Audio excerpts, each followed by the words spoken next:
Hi!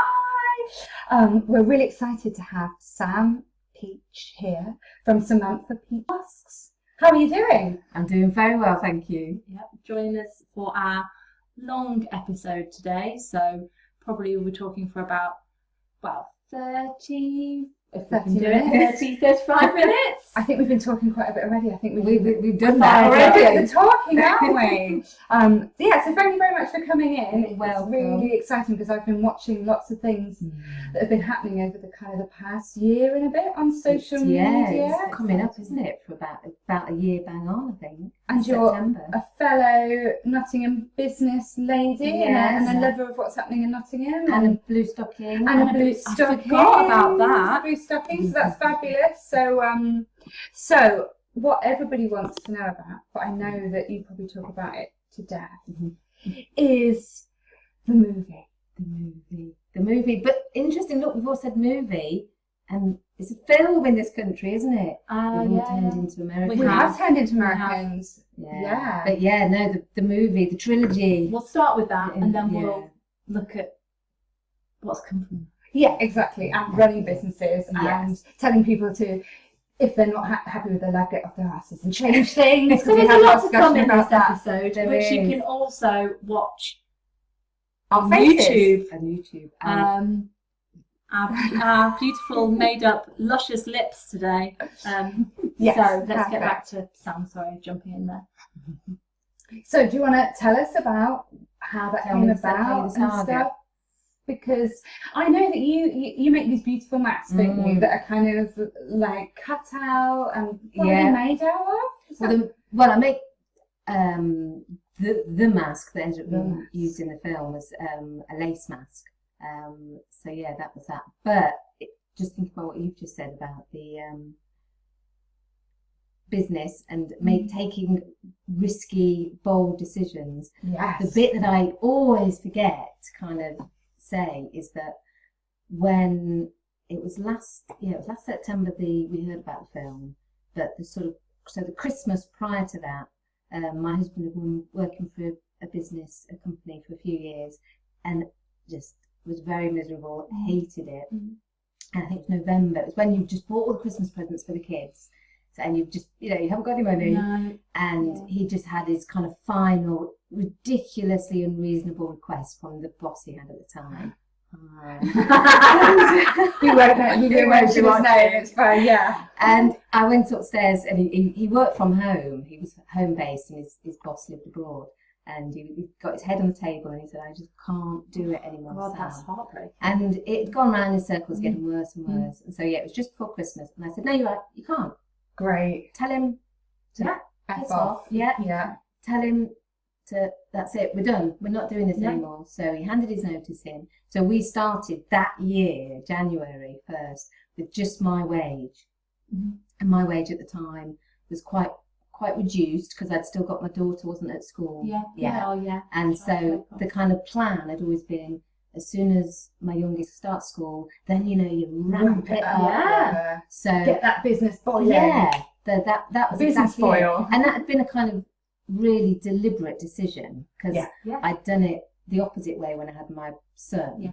I'd done it where when I was listening to the previous podcast, where you just don't have any maternity, and I'd be breastfeeding and somebody coming down and say, can you come upstairs and make a choker? And I'd be putting the glue gun on and just madness. So not this time. So when I got pregnant with my daughter, I thought, I'm not doing it like that again. And then I made all the right decisions, quite crazy financial decisions. But I thought, time is better than money, isn't it? Yes, absolutely. And everybody with older children always say, you don't get that time back. And of course, it's a cliche, but it's a cliche because it's absolutely true. Yeah. So I was still kind of pretty much really part-time hours, and so part-time wage really. And started January. So my husband said he was obviously out of work, so he got us running. I was already on Amazon just in the UK. So is this like 2015? No, it's the last 16. What year was it? 17. I think.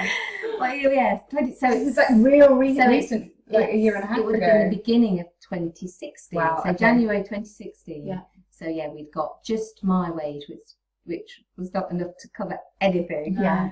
So we were like, right, well, it's a brave, bold move. Let's really work on this, make this as good as it can be. So yeah, he kind of did all the technical side of getting us onto the other Amazon countries, which is just that it's laborious and it's boring and it's just doing this. That's quite good for you then. You want to take that on. Well, I'd done it with UK and it just about broken me because I was also doing it, doing it. Is it because it's not user friendly? Like, why? Surely you would imagine that a giant like Amazon would make it as easy and as user friendly as possible to get your products on there. I always find it interesting when you go on a website and you think these people should know what they're doing, and then you're like, what? It's really not even obvious. I think it was just a platform I'd never used before. We'd been on, we started on eBay. I started on eBay, and we'd been on Etsy, which is, I think, wonderfully user friendly. You can do it, and it's satisfying. Yeah. And we'd had our own website as well, and that, that was pretty good. But Amazon, it was just very much more like, I suppose the difference between a corner shop and Asda, barcodes and stock level and inventory and everything was just on this crazy level, which whenever we looked at it before, just used to scare me, to be honest. I used to just think, I don't even know, how do you put a barcode on a unique product that you make? Yeah, those questions when you're like, what? It needs a SKU, and I don't even know what an SKU is. But I found out what it was. So anyway, that wonderful word of Google. It's great for that, isn't it? You're like, what? I just Google it, and like try and what do we do? Work out how trying to put this podcast on iTunes. It's just like how exactly. That's what are we doing here? And you two within 18 months, you'll be able to tell other people how to do it. Hopefully, we will. It will be amazing. We'll have phone boards all around us. It's going to be awesome. You totally will, because it's like you just drop yourself in. You've got to just swim. So within a couple of months, we were across Europe. So that was great. And then, because I said to him, I said, just do that, get us on Europe, and then you can go and do something that you love. Yeah. You won't, that isn't that. And he did it ahead of time. So he said, well, look, let's get some on America. And America was kind of, well, we're going to do that when my daughter starts school. That was another thing that was just going to be down the line.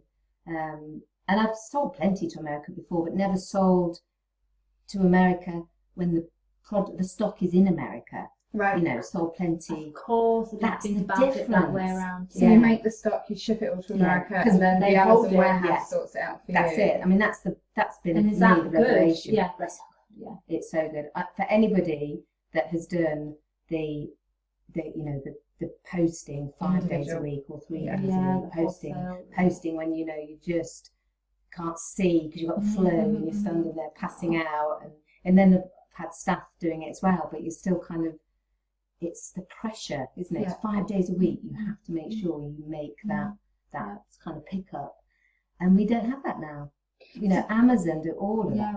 So that sounds like an advert for Amazon. No, but it sounds great in one hand that they're doing all of that. But was it kind of scary, like having to pre-make stock that you didn't know that it would sell? Well, because you have to be honest, we'd always done that. Right. Again, not on that scale. Yeah. No. But no, I mean, we never made to order. And you were happy just to hand it over and go, right, you deal with it now. Were there insurances involved and stuff like that? So damage? Yeah, I mean, I think it's a huge chunk they take, a huge chunk. And I think for a long time I've been resistant to it because you just think of it as that. Yeah. But then when you think what they're doing, of all the things you don't have to do, you don't have customer service stuff, don't have people, Christmas morning contacting you and saying, my mask isn't coming. Thinking, it's Christmas Day. Yeah. Get a grip. You person.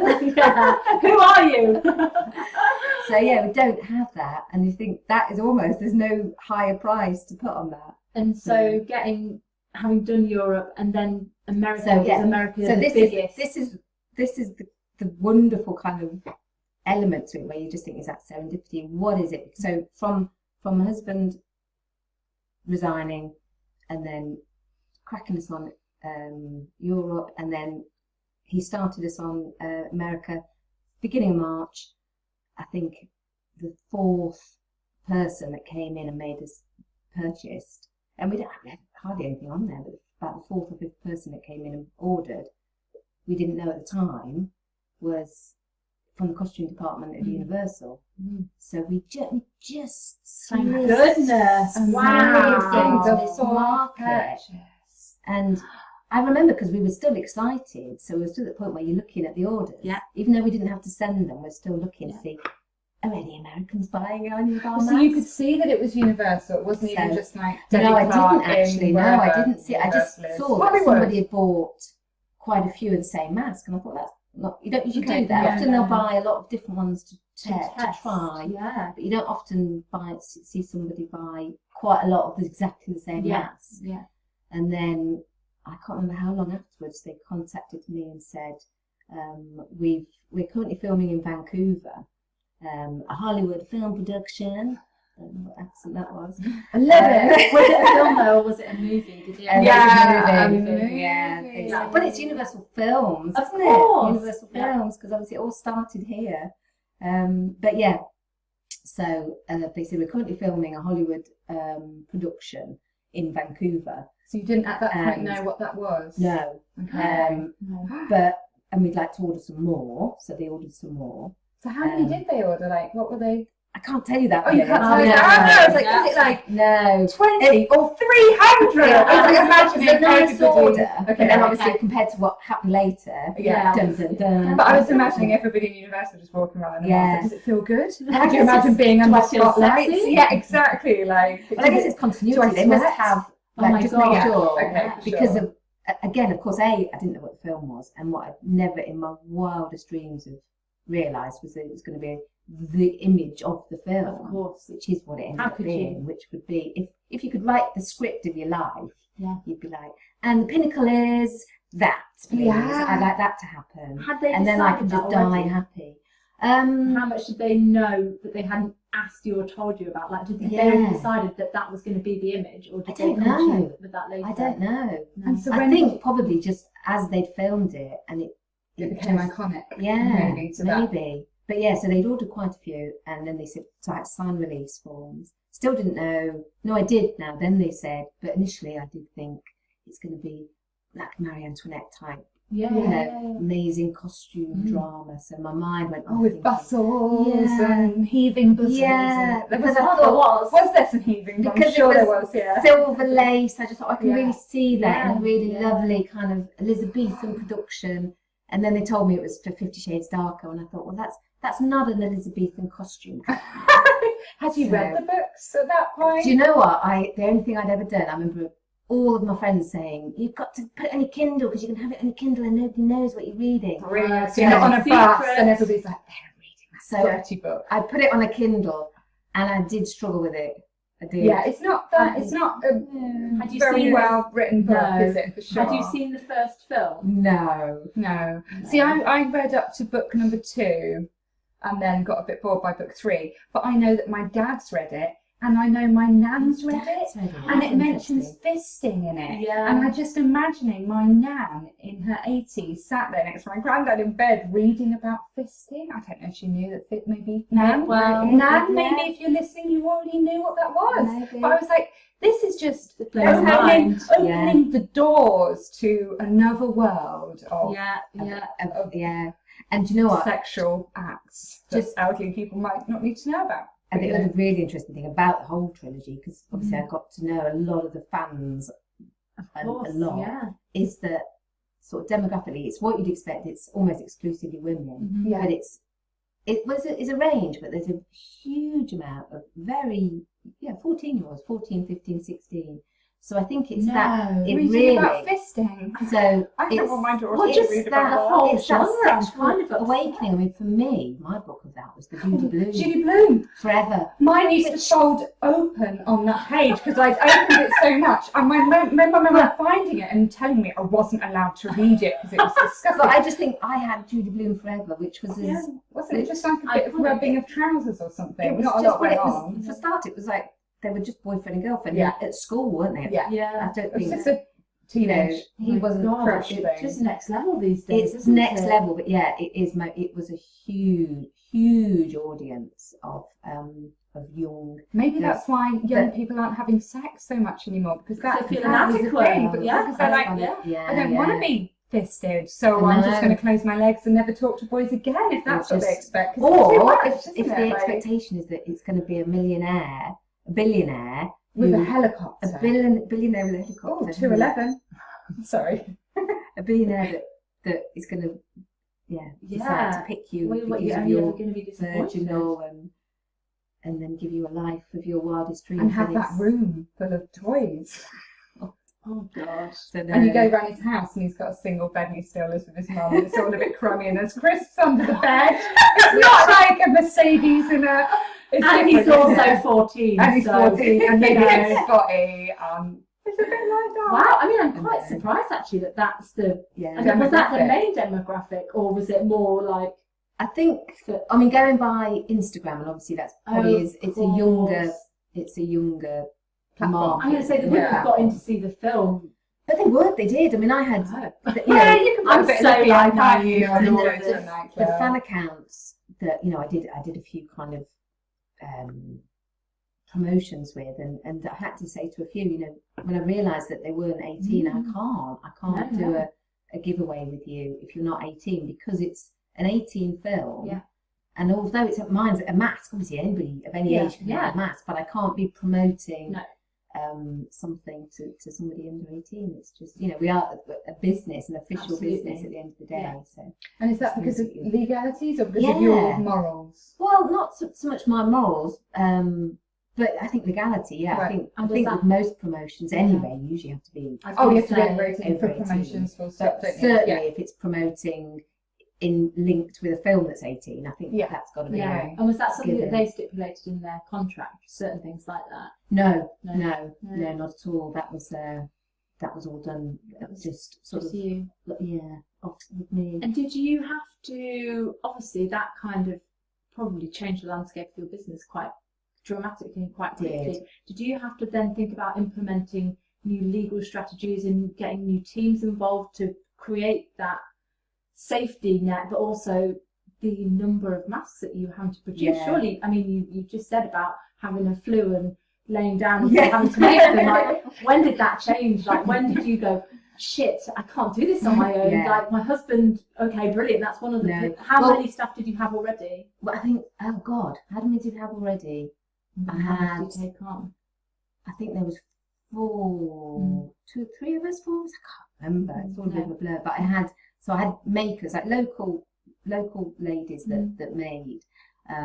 But I'd stopped having it. I mean, I've got a studio at the bottom of the garden, and I'd had big, cold, drafty studios where I'd have young graduates, and loved them all. Like, really felt like I was either their kind of auntie / mum, whatever, and loved it. But it's just exhausting and hard work, and I felt like I had to be there every day, like their teacher. I felt like I had to be behind my table, looking like austere and not really being on Facebook. In charge. The mask mistress. So I'd done all that. I did that for probably 2 or 3 years. We did that, and then had the studio in the garden, and then had people again in the studio, and just thought, I'm not a recluse, but I'm just not so keen on having people in the house through my house every day. And that's really important to keep that separation. Yeah, I was going to say, because at the end of the day, like, are you lying in bed thinking, I can't sleep, I might as well just get up and make more masks? Yes. Like, because it can get like that, can't it? You're like, my office is just there, and I've got some emails to answer,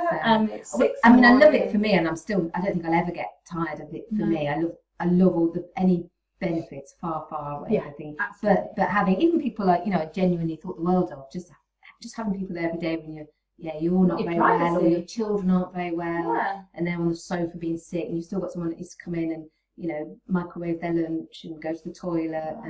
So I'd stop that. So the making, and again, because we're all we're doing this in Nottingham, obviously the lace industry, the history of the lace industry, and one of my favourite things was that one of the ladies that made for me, so she'd take the bag of raw bases and we would paint them. She would then take them and she would trim them because they could be in a total state, and she'd trim, and then she'd quality check, she'd ribbon, she'd seal, she'd wrap, she'd pack, she'd make them beautiful. She sounds amazing. But she was doing it at the exact same table that her mum in the 50s had done lace finishing for one of the factories. Oh my in the lace God, that's market. Wonderful. So, because she was in her 70s, so she can remember being there with her mum. That's Oh, that's gorgeous. beautiful. finishing lace, story. finishing lace. So it's like That's the lovely. the cycle continued. Mm. And I'd love to say I'd thought that through, but I hadn't. But I just thought I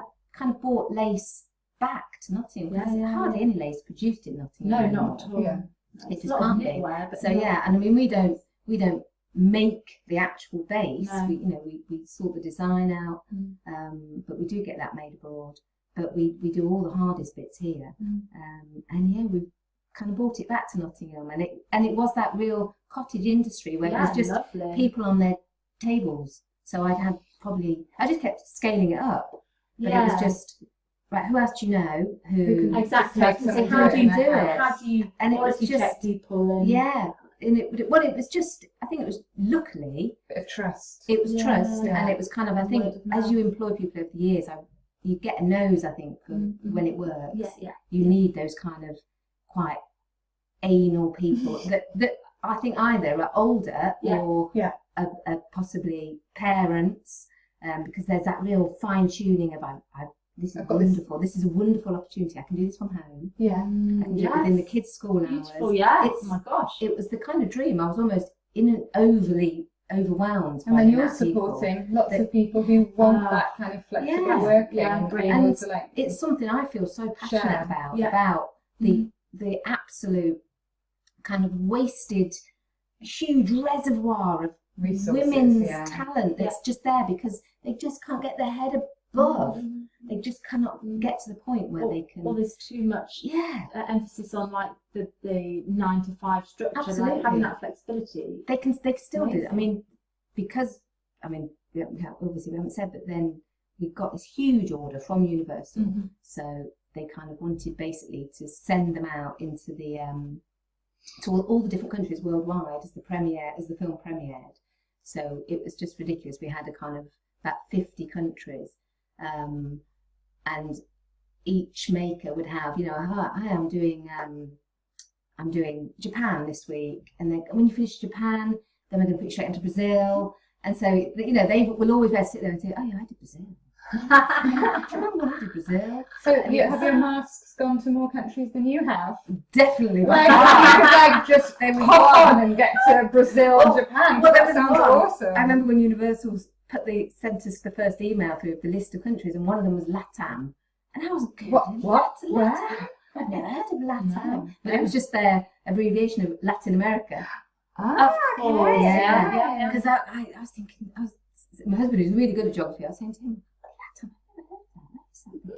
It was LATAM and Paraguay. So I mean, they went worldwide, but for me, the bit that I will always be most proud of is that they were made in kitchen tables, bedroom tables, around Nottingham by women just cracking on, women that all pulled together, and then they say, well, actually, my auntie would really like to do some, or my sister, or my friend, or I've got a friend at school, another school mum would really like to do it. And so it just pulled out, and as they kept coming back saying, again, just casually, can we just add another 5,000 to the order? Because I think it started off maybe 5,000. Yeah, even better. I know, even though actually she wasn't American.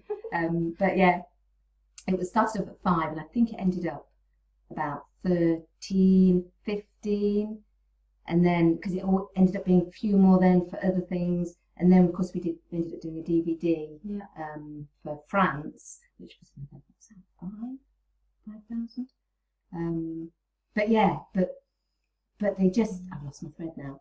But yeah, I love the fact that, and I also love the fact that all the everybody I worked with in collaborating with the Universal, the whole stream kind of upwards, every one of them was a woman as well.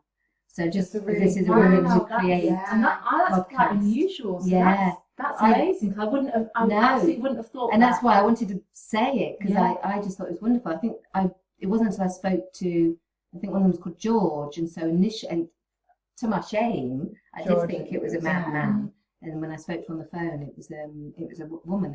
It was all on the tiered system. They were all women, and just feisty, creative, brilliant, incredible women that you could just really appreciated what we were doing, understood that we were small, and I think that's quite. I think women and females are much better at not pretending. I think Yeah, rather than just being this honest. massive organisation. Yeah, We can you know, do I was this. able to say when they said, can we do this? And of course I said, okay. But I did say, look, you have to understand, we are literally talking about a shed at the bottom of the garden. And they were totally supportive, but I think again that's quite a female way of just thinking, let's just be totally honest about it. Absolutely, Let's not pretend pretend you're to be something you're not. Yeah. Because I think being able to deliver. I think it was a better story. Yeah. I think it was something to be more proud of, and more proud of for them as well, that they did trust a really, really tiny British company, really tiny British company. When obviously they must work on promotions where they work with, I don't even imagine, massive McDonald's, absolutely. which is quite a lot bigger. Yeah. Maybe that was part of their decision-making process, though. If they were a bunch of women, like, let's give somebody the opportunity that they wouldn't have. Like, if you could find that out. Yeah. Their decision. Yeah, exactly. Well, they definitely weren't phased, because I kept saying, you know, we must have done their research a little bit. Like, who are these guys that we, you know, we're thinking about working with?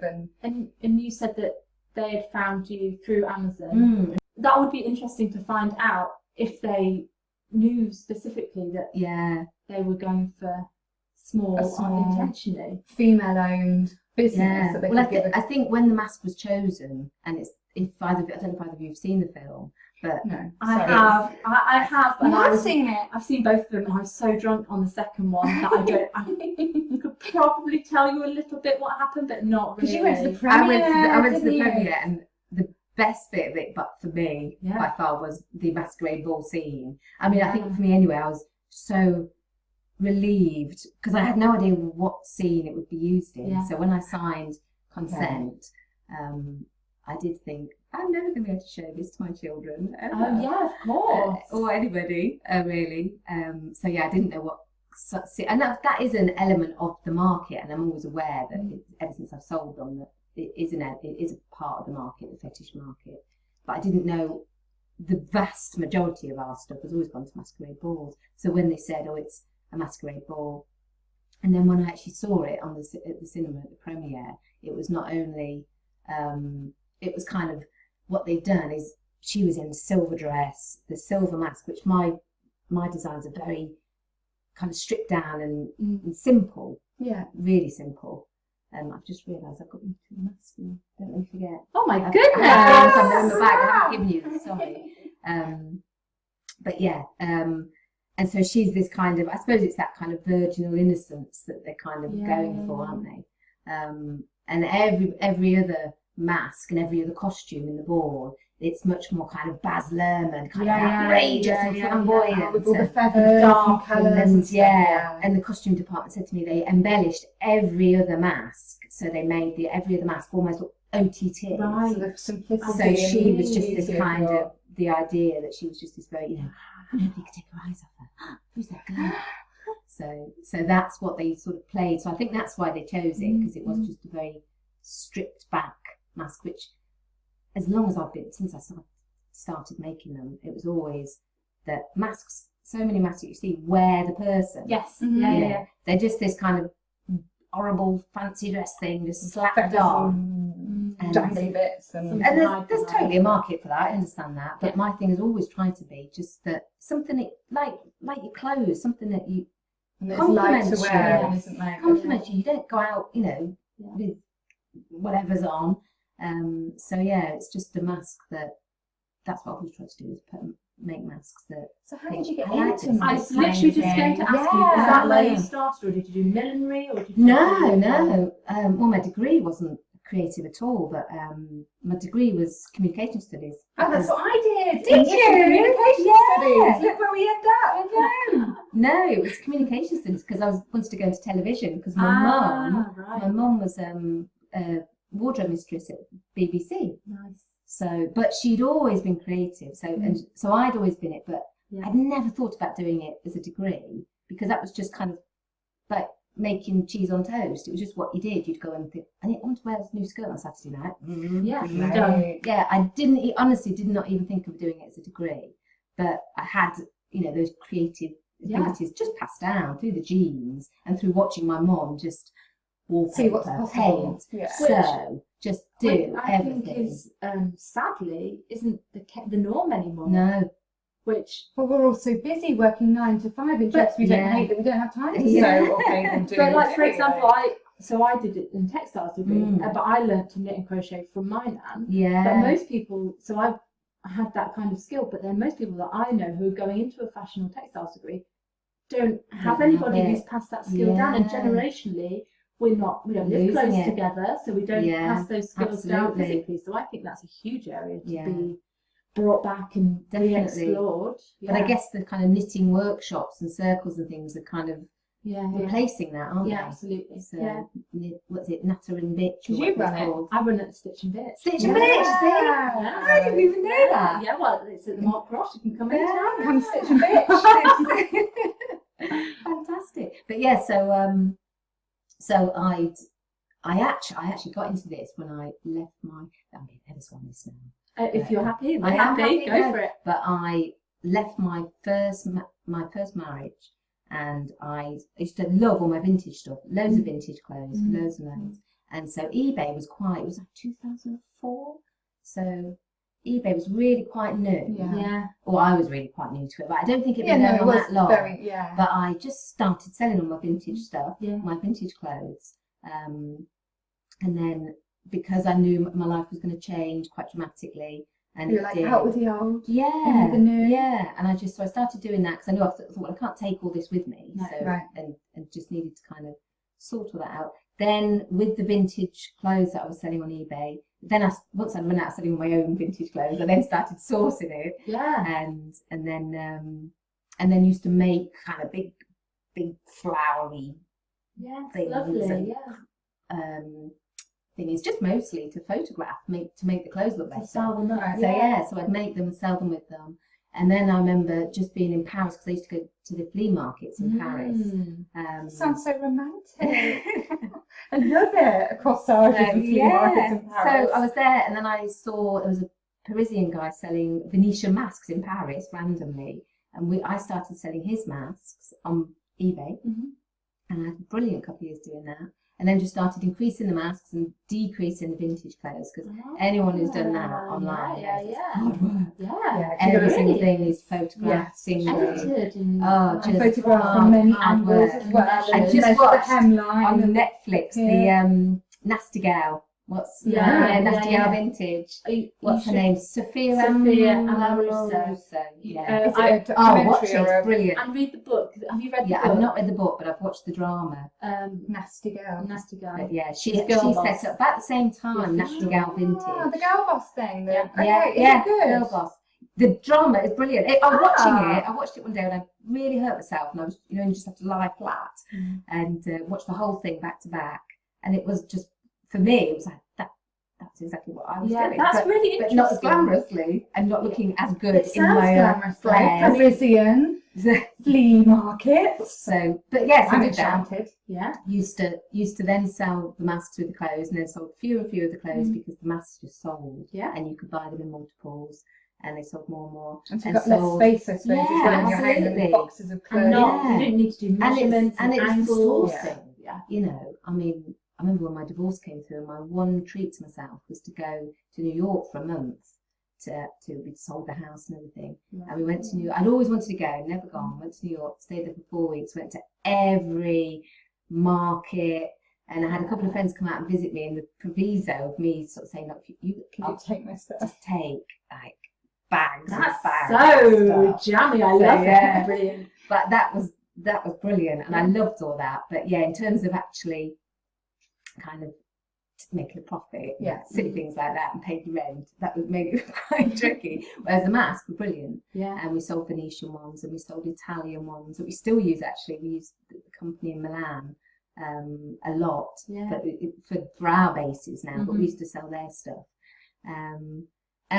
but what was happening slowly was that they were needing mending. They were coming from abroad, and I was there with the glue gun, mending the feathers, doing this, or just thinking, I don't like the ribbons on this. These are rubbish, cheap, nasty ribbons. I could do this better. So I just slowly did, and I think like so many women do, I thought, I just had a baby, and my son was, what was he? He would have been 9 months, and I thought, we're just going to start making the masks as well, because that's a really easy way to do it. And we did, but it was the best thing Yeah. we ever did. I wish I'd kept the very first one I made because it was so bad.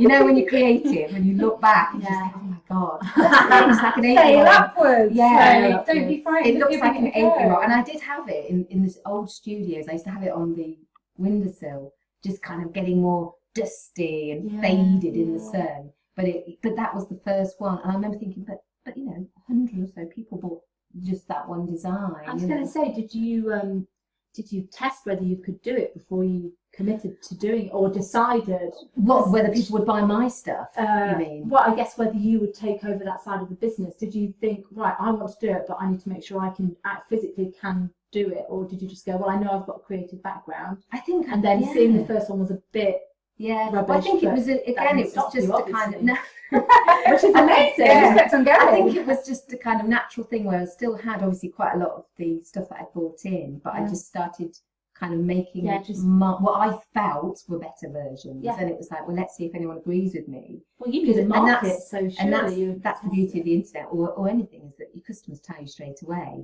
You know, and if nobody had bought the ones that were mine, then I'd have known that that wasn't going to happen. But luckily, mine, then slowly that kind of percentage dropped until there was nowadays, none.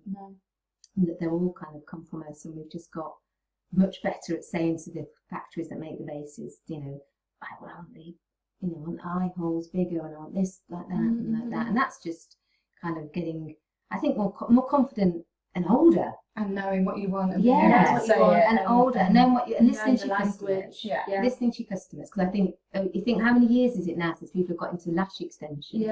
And that's really had quite an impact on the world of masks. Yeah, because really you don't want to clump you against. Oh my goodness, I never even You get people more and more now saying, it's affecting my. I can't do that. So that's a big thing for me, is to try and make them bigger.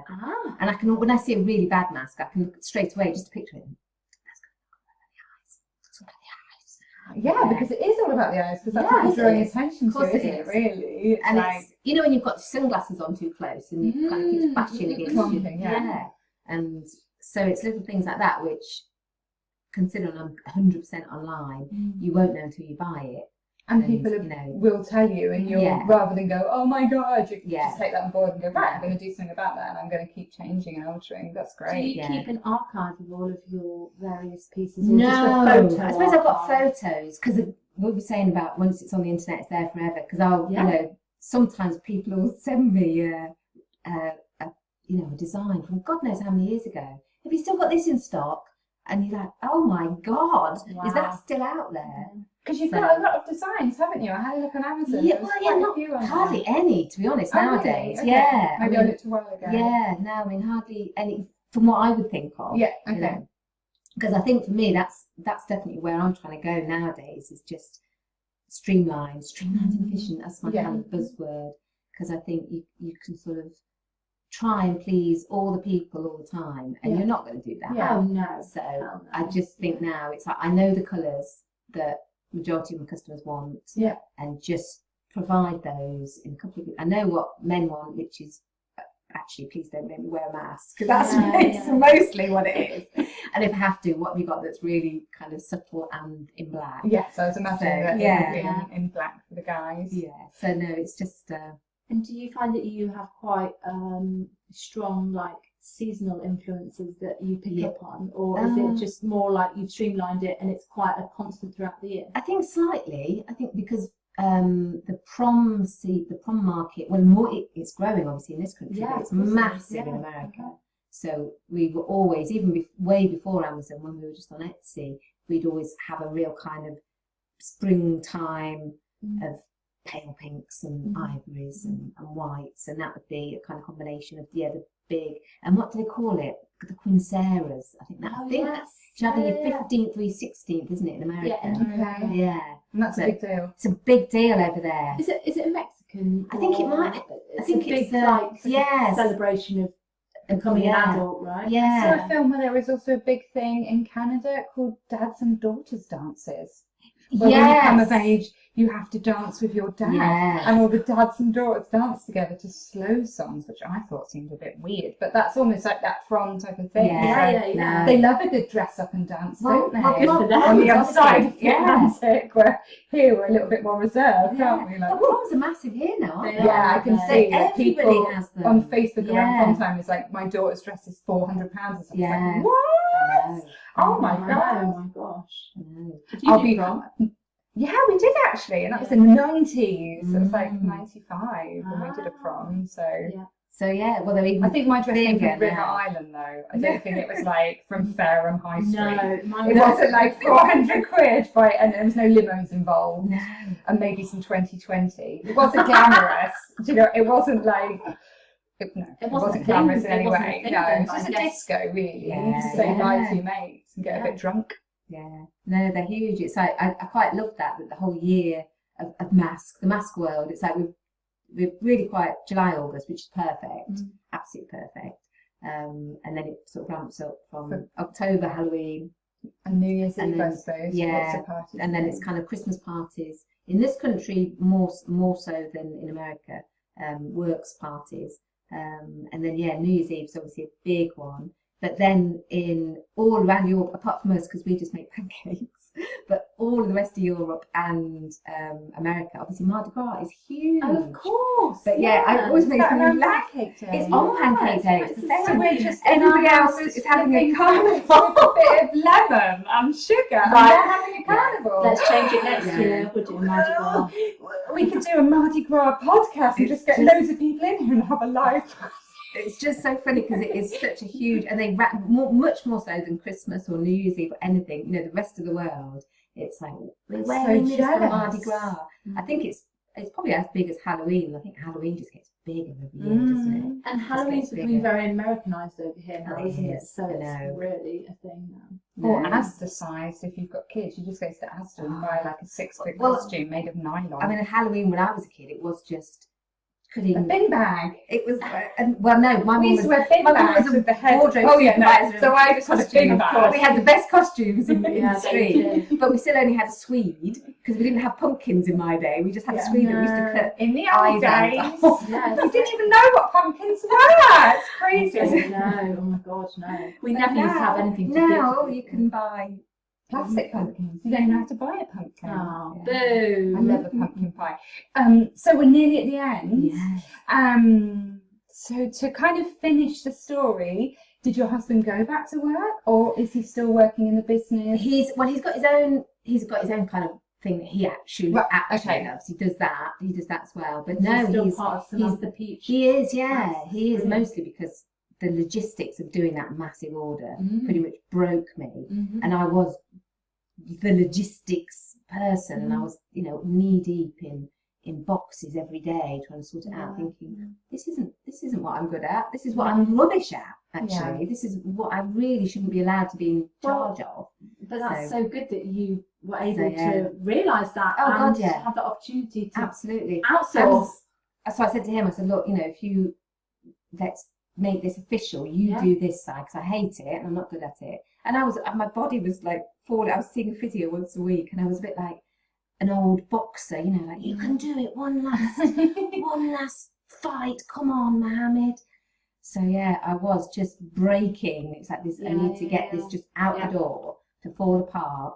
And it was very physical. I mean, that huge amount of masks coming in and out of the house, and it was just Too much. It sounds funny because they are just little lace I masks. saw some but pictures of the quantity there, like just Yeah. oh my god, they look like a marching army of masks. But that Just- intensity, yeah. like having to focus on such a small area, surely that Yeah, concentration wipes you out. it was just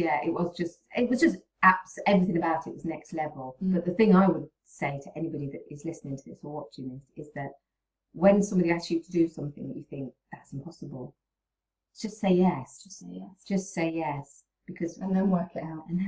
because when we saw the email, we thought we can't do that, and that was actually a third of what we ended up doing. But we thought can't do that.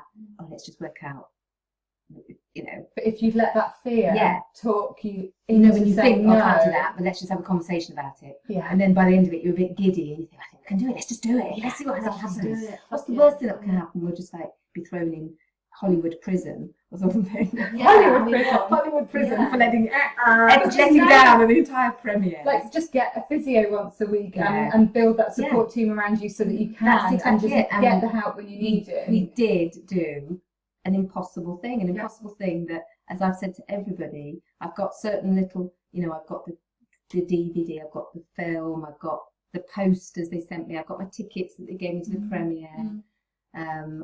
I will keep all that, and then when I'm, you know, an old lady on my rocking chair, I'll just be able to get my grandchildren and say, you can't read this book for a few years, but, you know, look what I did back in the day. I think that's so important, isn't it? Because, like you said, you just let that fear stop you from doing so many things in life. And you can't. Because, like I said, you only live once, and time. And it's all right if you don't know anything about it. You know, it's easy to think, but I don't know the rules. I don't know about VAT or export or certificates or, you know, we had Ukraine every day saying, we need a Z43B. I don't know what that is. And so we would just say, but we don't know what that is. Yeah. And then we'd say, well, we won't send you them if we haven't got them. And then they go, oh, okay, just send them anyway. Great. So, great. It doesn't really matter. No, it was just nonsense. Or It was you'll just, learn you know, as you go. yeah, it And was I think- just often just red tape or just, you know, some kind of accounts person in a department in a country that was just wanted to exercise a bit of power. So you just... Wow, you've inspired me so much, and so many people watching your story and hearing the go for it and just do it, and a local story as well. That's the fantastic madness of it, isn't and it? it's your name as well. I know. Samantha Peach. I know. Like, fabulous. I know. Right. So thank you so much for sharing your story with thanks us. for having me. I've loved it. Oh, there's so many more things we could talk about. We could come back. We Yeah, can talk about the just do it. Yeah. Like, just do it, you know. Yeah, that's very important to take away. Right. Thank you very much. Thank you. Thank you. You can find this episode on Stitcher And iTunes. and through our social channels, so at Women Who Create UK. And at Debbie Duda, and we'll be putting all of Samantha Peach information in the show notes, so people can come and check you out on social media and have a look at your Amazon page and Order your very own. order your very special own Mardi Gras festival, whatever. That's it. Thank 2018 Pancake Mardi Gras. We'll be doing it in the UK. Okay, thank you very much.